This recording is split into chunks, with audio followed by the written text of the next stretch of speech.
Nah, udah di-record. Assalamualaikum warahmatullahi wabarakatuh. Perkenalkan, nama saya Syafika binti Zailani, NIM 2000380. Bersama rekan saya, Anugerah Islami Dwi Putra dengan NIM 2004666. Nah, jadi pada podcast kali ini kita akan membahas yang pertama yaitu ada hakikat dan tujuan pendidikan menurut Ki Hajar Dewantara dan bagaimana implikasinya bagi kebahagiaan hidup di dunia dan akhirat. Poin yang kedua ada apa sih yang dimaksud dengan Trisakti jiwa yang ada pada diri manusia dan bagaimana mengaktualisasikannya pada proses pembelajaran. Dan yang terakhir ada apa sih makna pedagogis dari Tutpuri Handayani menurut Ki Hajar Dewantara. Mari kita masuk ke poin yang pertama yaitu apa sih tujuan pendidikan menurut Ki Hajar Dewantara dan bagaimana implikasinya pada kehidupan di dunia dan di akhirat. Kepada rekan saya dipersilahkan. Oke, untuk bahasan yang pertama ya, tentang hakikat pendidikan menurut Ki Hajar Dewantara, lalu bagaimana implikasinya untuk kebahagiaan hidup baik di dunia dan akhirat. Nah, itu mungkin pembahasan yang paling singkat daripada pembahasan-pembahasan yang lainnya. Nah, untuk tujuan dari hakikat pendidikan menurut Ki Hajar Dewantara, yaitu menuju kesempurnaan hidup. Hidupnya yang tertib, damai, tentram, sehingga selamat dan bahagia. Nah, itu untuk tujuannya di dunia. Nah, kalau untuk di akhirat, dia beriman dan bertakwa kepada Tuhan, sehingga selamat dunia dan akhirat. Nah, itu buat tujuannya yang di akhirat. Nah, berarti Ki Hajar Dewantara itu bukan fokus pendidikannya tuh buat di dunia aja, jadi bisa untuk di akhirat juga. Nah, buat contohnya, yang pertama yaitu doa tolak bala, seperti Rabbana atina fid dunya hasanah wa fil akhirati hasanah wa qina azabannar. Nah, itu yang pertamanya. Lalu selanjutnya kita sabar dan jujur. Yang ketiga, pasangan yang baik. Yang keempat, anak keturunan yang baik. Yang kelima, sahabat dan lingkungan yang baik. Yang keenam, rezekinya yang halal. Dan yang ketujuh, semangat belajar agama. Nah, itu mungkin cuma segitu sih buat pembahasan yang pertama. Soalnya itu pembahasan yang paling singkat. Nah. Oke, baik. Jadi doa tolak bala kayak doa dengan kata lain ada yang menyebutkan bahwa doa tolak bala itu doa keselamatan untuk dunia dan akhirat, begitu ya? Ya, betul. Nah, pembahasan pertama sudah selesai. Mari kita lanjut ke pembahasan yang kedua, yaitu apa sih yang dimaksud dengan Trisakti jiwa pada diri manusia dan bagaimana mengaktualisasikannya dalam proses pembelajaran. Dipersilakan untuk rekan saya. Nah, tadi itu kan ngomongin ini nih, apa yang dimaksud dengan Trisakti jiwa pada diri manusia dan bagaimana mengaktualisasikannya dalam proses pembelajaran. Nah, buat yang Trisakti itu terdiri dari 3 komponen, yaitu akal pikiran, hati nurani, dan hawa nafsu. Atau hawa nafsu bisa disebut dengan kata lain, keinginan atau kehendak ya. Nah, yang pertama kan akal pikiran tuh. Akal itu harus di atas ambang batas, harus melewati ambang batas atau melampuinya. Akal bisa sakti bila ia mampu mencipta berdasarkan level kognitif yang paling rendah levelnya adalah mengingat. Memahami dan menerapkan merupakan yang paling rendah dalam skill berpikir. Sedangkan menurut Ki Hajar Dewantara, akal menjadi sakti ketika akal pikiran manusia mencapai puncak high order thinking skills, yaitu mampu menganalisis, mengevaluasi, dan mencipta. Manusia juga harus mampu mencipta, berinovasi, berekreasi, berkreasi, Berkreasi mungkin ya. ya, membuat sebuah karya yang itu tuh di mana kompetensi high order thinking skill itu sangat dibutuhkan, terutama di abad 21 ini ya, yaitu Oh ya. berpikir kritis, kreatif, problem solving, dan metakognitif. Yang paling penting yaitu berpikir. Untuk berpikir, kemampuan metakognitif adalah kemampuan bagaimana kita mampu menguasai berbagai strategi pembelajaran. Sehingga tahap demi tahap. Jadi kita tuh harus bisa gitu belajar dari jangan langsung instan. Kita tuh harus bisa Oh tahap iya. demi tahap. Nah, Melalui proses itu ya. nah itu. Jadi dalam proses belajarnya kita mampu menyelesaikan sehingga kita memiliki proses percepatan dalam memperoleh ilmu pengetahuan. Jadi ilmu pengetahuannya tuh nggak masuk, keluar lagi gitu. Iya. Nah, yang selanjutnya hati nurani ya. Hati nurani sakti bila ia mampu merasa ibaratkan sebuah pohon karakter yang setengah hitam gelap yang sudah mati, rasa menandakan energi negatif, dan setengahnya lagi berbatang coklat yang masih hidup dengan dedaunan yang hijau, energi positif. Nah, maka proses pendidikan harus mengembangkan batang yang coklat dan perlu meredam yang hitam. Dan itu merupakan sejatinya proses pendidikan menurut Ki Hajar Dewantara. Nah, itu tuh maksudnya kita tuh harus kita tuh ada diibaratkan sebagai pohon yang dua sisi. Yang satunya sisi coklat yang hidup dan rindang dengan daun-daunnya yang hijau. Yang sisi satunya lagi yaitu sisi gelapnya, bukan sisi gelap ya, sisi hitam. Nah, dan di sisi hitamnya itu udah pohon-pohon mati lah. Nah, kita tuh diibaratkan pohon yang dibagi dua itu. Nah, kita tuh harus mengembangkan sisi yang hidup kita. Nah, dan harus meredam. Meredam yang hitam tuh maksudnya kita jangan fokus ke yang matinya gitu. Kita harus fokusnya yang hidupnya. Jadi kita tuh hati nuraninya kita tuh bersih gitu. Nah, Iya. Jadi energi positif kayak sabar, penyayang, penuh kasih sayang, penuh semangat kayak gitu ya. nah lebih Dan tepatnya untuk itu. energi negatifnya mungkin iri, dengki, dendam yang kayak gitu kan. Ya, tuh. Jadi kita harus mengubur jauh-jauh rasa sisi mati rasa kita yang dengki yang kayak gitu ya. Nah, iya. Oke. Lalu yang Oh ya, ya apa? yang ketiganya ya, belum ya, yang kehendak. Ya. Nah, kehendak juga bisa sakti kalau ya mampu mengkarsa. Nah, karsa tuh kehendak untuk memuncak dan menghiasi perjalanan puncak. Dengan filosofi, seorang pecinta alam yang pergi ke puncak bukan hanya sekedar untuk berfoto atau menikmati keindahan alam, melainkan memiliki sebuah misi, yaitu menjaga kebersihan alam. Nah, kita tuh maksudnya tuh kayak gini nih. Kita tuh kalau punya kehendak, jadi bukan buat sampai misalnya kita tuh punya keinginan nih buat juara, tapi kita tuh bukan sampai ke juaranya aja, tapi gimana kita cara mempertahankan juaranya itu. Nah, kehendaknya tuh bukan sampai juaranya aja, tapi kita harus bisa kehendak, oh iya, saya sudah sampai juaranya nih, tapi gimana kita caranya bertahan. Nah, gitu kehendaknya tuh.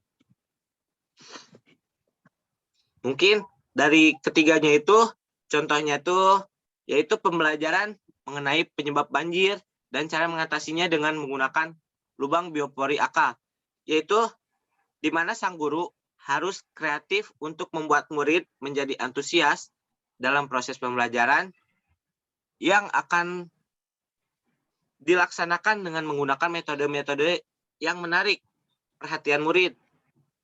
Nah, gitu. Jadi contohnya tuh kita tuh buat dalam pembelajaran ya ke muridnya, si guru tuh harus kreatif untuk membuat murid bisa tertarik dengan apa sih gimana sih cara mengatasi banjir dengan menggunakan lubang biopori.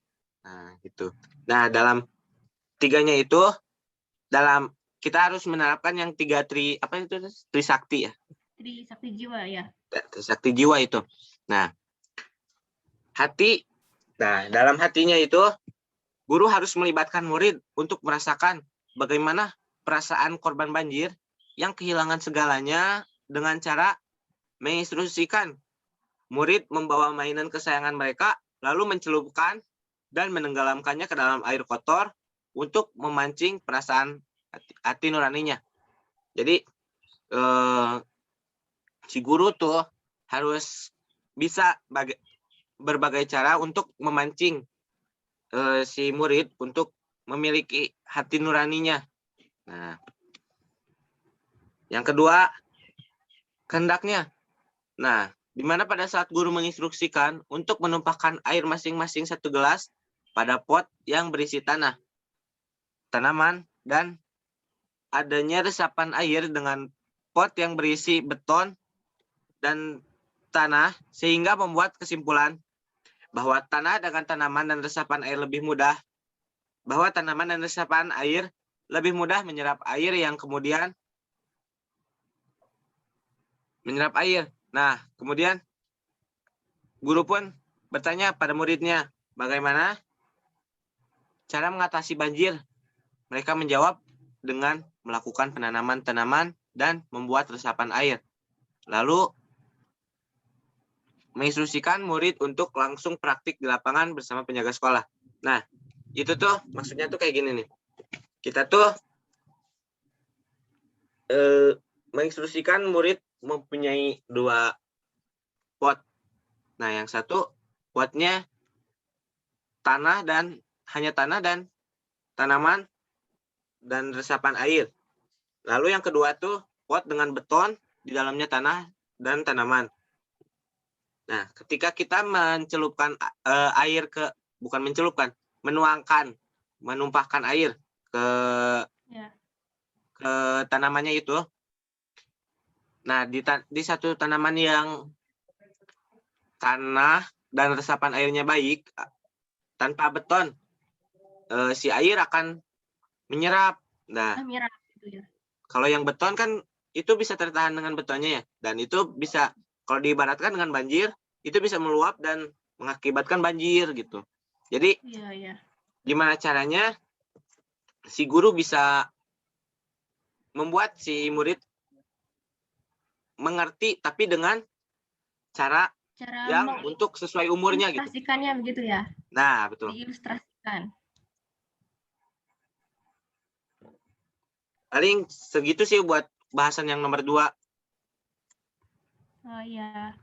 Berarti pembahasan poin kedua sudah beres. Mungkin yang menurut yang tadi Trisakti jiwa yang bagian hati itu yang pas contohnya mungkin karena mencelupkan mainan kesayangannya ke dalam baskom yang berisi air kotor sehingga mereka merasakan apa yang dirasakan sama korban banjir, kemudian muncul gitu kan, memancing perasaan atau memancing hati nuraninya untuk kita sumbangan yuk Pak gitu kan, kayak gitu ya. Jadi dia tuh bisa merasakan gimana caranya rasanya kehilangan yang disayang gitu. Oh iya. Baik, untuk pembahasan kedua sudah selesai. Mari kita lanjut ke pembahasan yang terakhir, yaitu apa sih makna pedagogis dari Tuturi Handayani menurut Ki Hajar Dewantara. Baik, untuk rekan, saya dipersilahkan. Oh iya. Untuk pembahasan yang gimana sih makna pedagogis dari Tuturi Handayani? Ya. Di makna pedagogis ya. Jadi di makna pedagogis itu ada guru, ada murid, dan ada guru dan ada murid ya di dalam suatu kelas. Nah, guru itu pemimpin di kelas dan kita juga pemimpin. Nah, ing ngarsa sung talada. Kita harus merasa menjadi public figure, role model, harus merasa setiap perkataan, setiap bahasa tubuh, setiap perilaku kita akan menjadi contoh bagi murid. Nah, guru itu harus bisa menjadi contoh dan guru Panutan ya, panutan. harus menjadi contoh dan panutan yang baik buat muridnya. Nah, iya. Nah, karena guru itu bukan menjadi contoh dan panutan di murid saja, tapi bisa saja di anaknya, di rumahnya, bagi generasi-generasi yang akan datang. Ya. Nah, kita pun harus menjadi sebuah tolak ukur kebaikan yang hidup seperti pada zaman Nabi Rasulullah SAW, di mana para sahabat menyebutnya sebagai Al-Quran berjalan. Langsung selanjutnya, ing madya mangun karsa. Nah, menjadi guru itu bukan hanya di depan saja, tapi seorang guru harus masuk ke peserta didiknya, memfasilitasi kesulitan apapun yang dihadapi oleh anak didiknya, dan menciptakan suasana yang harmonis dan aman. Nah, jadi maksudnya tuh ing madya mangun karsa tuh, guru itu bukan hanya perintah-perintah saja, bukan hanya nyuruh-nyuruh saja di depan, tetapi guru tuh harus masuk gitu ke dalam dunia si muridnya itu, di antara murid-muridnya.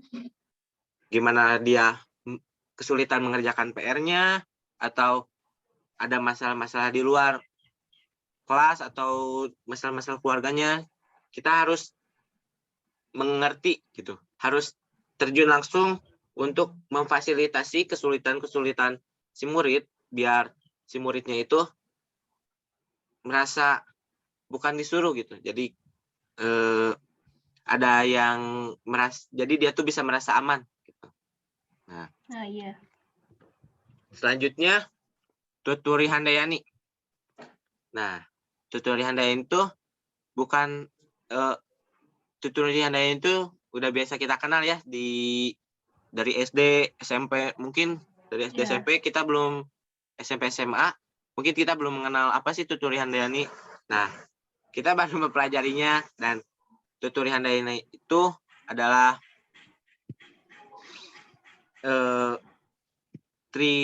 itu termasuk ke Trisakti, bukan Trisakti sih, apa ya, yang itu teh nah, oh iya, makna yang dibuat oleh Ki Hajar Dewantara. Jadi bukan hanya sebuah pajangan kalimat saja di dalam topi, di dalam dasi, topi, di baju ya. Nah, ya itu. Nah, maksud dalam tuturi handayani itu bukan hanya di belakang saja memberikan dorongan, memberi kekuatan, namun tuturi handayani yaitu bukan memberikan kekuatan saja dari belakang, dan jadi bukan, kita tuh bukan seperti ing madya mangun karsa. Nah, di dalam tuturi handayani itu benar kita harus menerapkan ing madya mangun karsa, kita harus terjun. Dan di dalam tuturi handayani diperjelas lagi, kita tuh bukan terjun, bukan buat memberi dorongan saja. Nah, dalam tuturi handayani itu artinya tuh dibagi dua, tuturi dan handayani, di mana tuturi artinya memberikan bimbingan dan handayani artinya memberi kesempatan. Maka waktu dari itu seorang guru harus memberikan bimbingan, bukan memberikan dorongan aja. Jadi kita tuh bukan nyuapin aja materi, tapi kita juga harus membimbing gimana caranya dia bisa mandiri gitu. Dan si gurunya juga harus memberikan kesempatan. Jadi dia tuh harus, si muridnya tuh bukan dikasih makan terus, bukan kasih makan itu ya, bukan dikasih makan materi. Nah, Tapi dia juga harus diberi kesempatan untuk mengeksplor tentang materi-materinya. Dan juga